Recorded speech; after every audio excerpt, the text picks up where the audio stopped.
Hi, I'm Tom for Waterwise Botanicals.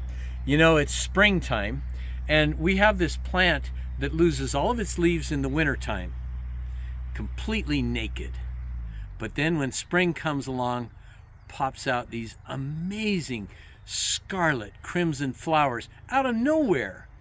And it's so spectacular, and it gives us such a wonderful, like, hello, spring is here feeling that it just knocks your socks off. Now, this is a compact coral tree, and you can grow it anywhere along the California coast and interiors and desert where hard freezes are not an issue. But it will leaf out afterwards and become a very leafy tree. You know, some coral trees will cover your front yard from the backyard, and that's not always a good choice. But this compact variety rarely gets over about 20 feet all the way around.